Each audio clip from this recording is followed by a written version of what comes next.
तो निश्चित रूप से इस क्षेत्र की जनता जनार्दन का आशीर्वाद प्राप्त होगा और हम लोग अच्छा काम करके दिखाएंगे। जनता समझ चुकी है कि उनके 2.5 साल के फार्मूला को उन्होंने आगे बढ़ाने के लिए, एक्सटेंड करने के लिए छत्तीसगढ़ को गांधी परिवार का ATM बना दिया अपनी कुर्सी बचाने के लिए। विपक्ष के आरोप प्रत्यारोप की राजनीति से ऊपर उठना चाहिए उनको और जवाब देना चाहिए 5 सालों में उन्होंने क्या किया, क्या नहीं किया। नामांकन रैली के अंतिम दिन बीजेपी ने आज ताकत दिखाई है। जिले की 4 विधानसभा सीटों से बीजेपी प्रत्याशियों ने नामांकन दाखिल किया है। बात करें रायगढ़ विधानसभा सीट की, OP चौधरी जी ने भी आज नामांकन दाखिल किया है। बड़े शक्ति प्रदर्शन की बीजेपी ने तैयारी की थी, माहौल भी बीजेपी ने बनाया है, क्या कहेंगे आज? ये शक्ति प्रदर्शन से ज़्यादा जनता के आशीर्वाद की बात है। जनता गांव-गांव से पूरे क्षेत्र के उमड़ कर आई और उन्होंने भारतीय जनता पार्टी के हम प्रत्याशियों को आशीर्वाद जो 17 तारीख को मिलने वाला है उसका ऐलान आज कर दिया। निश्चित रूप से जनता जनार्दन के आशीर्वाद से, हमारे कार्यकर्ता भाइयों की ताकत से हम चुनाव में जा रहे हैं और 2023 में कांग्रेस के कुशासन से, माफिया राज से छत्तीसगढ़ को मुक्ति दिलाने के लिए हमारे कार्यकर्ता साथी और जनता जनार्दन ने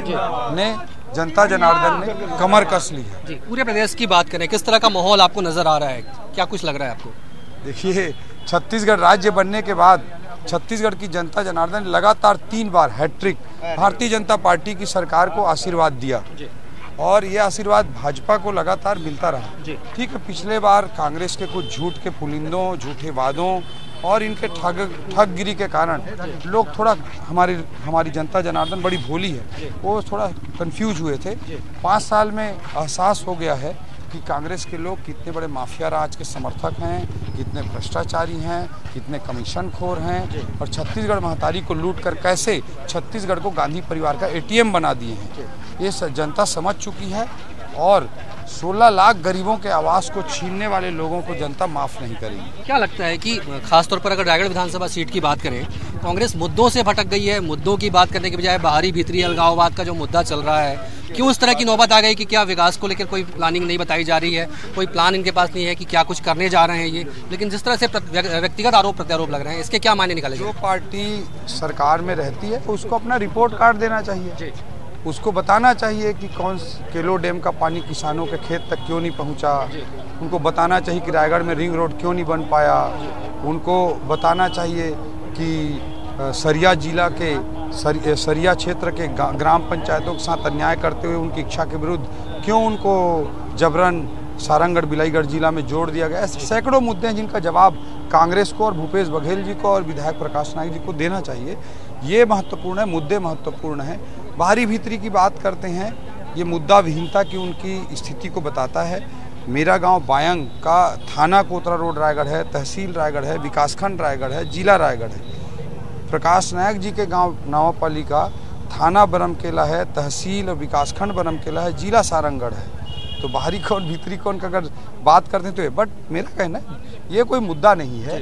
मूल विषय कि जनता के लिए, रायगढ़ के लोगों के लिए, रायगढ़ को एक नई ऊंचाई पर पहुंचाने के लिए कौन बेहतर रोड मैप के साथ, विजन के साथ, कमिटमेंट के साथ, एक अच्छे ट्रैक रिकॉर्ड के साथ जनता जनार्दन के सामने, उसके आधार पर जनता आशीर्वाद देगी। सीएम भूपेश बघेल 2 दिन पहले आते हैं और मंच पर सिर्फ OP चौधरी का नाम लेते हैं, आरोप प्रत्यारोप बार बार लगते हैं, जबकि होना ये चाहिए था कि विजन को लेकर बात करते कि 5 साल जनता ने उन्हें मौका दिया था, अब वो क्या करने जा रहे हैं, क्यों बार बार OP का नाम आ रहा है कांग्रेस की जुबान पे?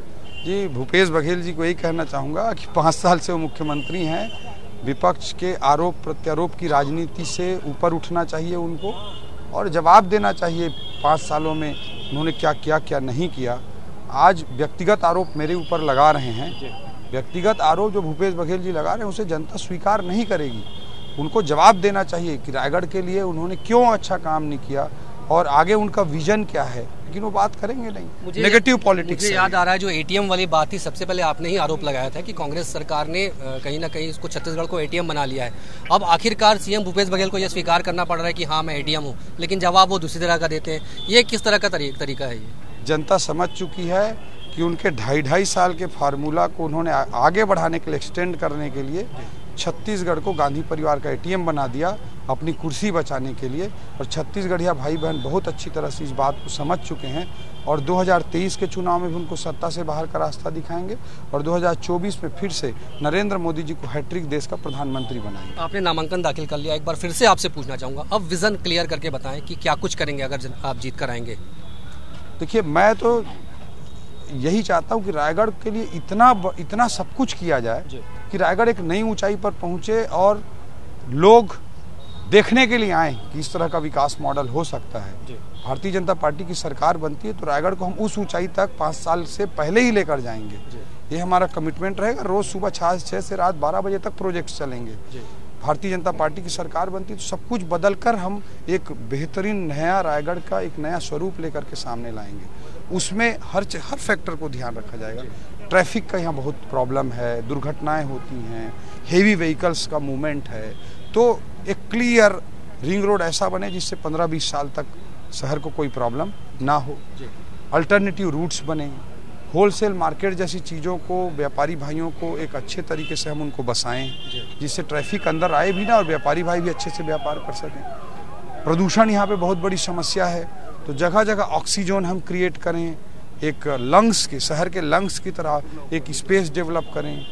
उसके अलावा व्हीकुलर पॉल्यूशन को, ट्रैफिक के प्रॉब्लम को जब हम कम करते हैं तो जाम लगना जब कम होता है तो अपने आप प्रदूषण का लेवल भी बेटर होता है। तो ये सारे एफर्ट्स के माध्यम से प्रदूषण के लेवल को, लोगों की जन जागरूकता के माध्यम से, ग्रीनरी के माध्यम से यहाँ पे प्रदूषण की स्थिति को ठीक करने का प्रयास करें। युवा भाइयों के लिए आप डिग्री कॉलेज को आप भी 20 साल से देख रहे हैं, वैसी का वैसी है। हमारी भारतीय जनता पार्टी की सरकार बनती है तो हम कॉलेज को ऐसे स्वरूप में लेकर आएंगे जिसको देखने के लिए दूसरे जगह से लोग आएँ। भारतीय जनता पार्टी की सरकार बनती है तो हम 2 साल के अंदर करके दिखाएंगे। नालंदा परिसर राष्ट्रीय स्तर की लाइब्रेरी हमने रायपुर में बनाई 10 महीने के भीतर। मेरा सपना है कि रायगढ़ में भी उस तरह की लाइब्रेरी बने। उसके अलावा पुसौर में, सरिया में भी हम युवाओं के करियर गाइडेंस के लिए करियर काउंसलिंग सेंटर्स की स्थापना करें। ये हमारा टारगेट है युवाओं की दृष्टि से। आज KIT कॉलेज सिसक रहा है, मेडिकल कॉलेज में समस्याएं हैं, ये सारी समस्याओं से युवाओं की दृष्टि से भी हम आगे लेकर आए। गांव-गांव के किसान, अभी मैं गांव में जा रहा हूं, सब कोई चाह रहे हैं कि केलो नदी के पानी को, डैम के पानी को उनके खेतों तक कैसे पहुंचाया जाए। केलो डैम तो कांग्रेस ने 50 साल में बनाया नहीं था, भाजपा ने बनाया और जब उसको 5 साल बीच में अभी कांग्रेस आ गई तो केलो डैम का पानी किसानों के खेत तक नहीं पहुँच पाया। इस तरह का मुद्दा है। सरिया के गाँव के लोग बहुत प्रताड़ित हैं कि उनकी इच्छा के विरुद्ध उनको सारंगढ़ बिलाईगढ़ जिला में रोक दिया गया। भारतीय जनता पार्टी की सरकार आती है तो निश्चित रूप से उनके मन के, उनके अधिकार की लड़ाई को मैं लड़ूंगा। आपने सोशल मीडिया पे एक पोस्ट डाला है, बहुत प्यारा पोस्ट है। उसमें एक और कांग्रेस का बम दिखाई देता है, दूसरी ओर एक रॉकेट दिखाई देता है कि हम घोषणा पत्र का रॉकेट लाएंगे। मैं कहूँगा कि मिसाइल है, वो मिसाइल बीजेपी की मिसाइल कब लॉन्च होगी घोषणा पत्र के रूप में? भारतीय जनता पार्टी का कमिटमेंट जनता जनार्दन के प्रति बहुत अधिक है। हमारे मन पाक साफ है, कोई वादा खिलाफी, कोई ठग लबारी वाला बात नहीं है। इसलिए भारतीय जनता पार्टी का घोषणा पत्र कांग्रेस के घोषणा पत्र से बेहतर होगा और जल्दी निश्चित रूप से किसान भाइयों के लिए, युवाओं के लिए, जिनको 16 लाख गरीबों को, जो गरीब परिवारों को जो आवास नहीं मिला है, उनके लिए, हर वर्ग के लिए चिंता करते हुए भारतीय जनता पार्टी अपना घोषणा पत्र लाई। अंतिम सवाल, जो स्नेह अपार आज नजर आया है आज के कार्यक्रम में, अब जीत को लेकर कितने आश्वस्त हैं आप? जी, क्या बोले? आप जो स्नेह नजर आया, जो भीड़ नजर आई है, एक बड़ा शक्ति प्रदर्शन बीजेपी का दिखा है, जीत को लेकर कितने आश्वस्त हैं? जी देखिए, लोकतंत्र में और चुनाव में हमें अंतिम समय तक अपना 100% देना चाहिए। और लेकिन मुझे लगता है कि कांग्रेस ने जिस तरह से अत्याचार 5 साल में किए हैं और जिस तरह से एक बेहतरीन रायगढ़ के लिए, बेहतर रायगढ़ के लिए, एक रायगढ़ को नई ऊंचाई पर लेकर एक विजन के साथ, एक अच्छे ट्रैक रिकॉर्ड के साथ जो हम लोग सामने आए हैं, तो निश्चित रूप से इस क्षेत्र की जनता जनार्दन का आशीर्वाद प्राप्त होगा और हम लोग अच्छा काम करके दिखाएंगे। तो उत्साह से लबरेज है OP चौधरी जी। विकास का पूरा रोड मैप इन्होंने तैयार कर लिया है। उनका ये कहना है कि अगर वो जीत कर आएंगे, उस क्षेत्र का विकास उनकी पहली प्राथमिकता होगी। कैमरामैन जितेंद्र सोनी के साथ अविनाश पाठक, IBS 24 रायगढ़।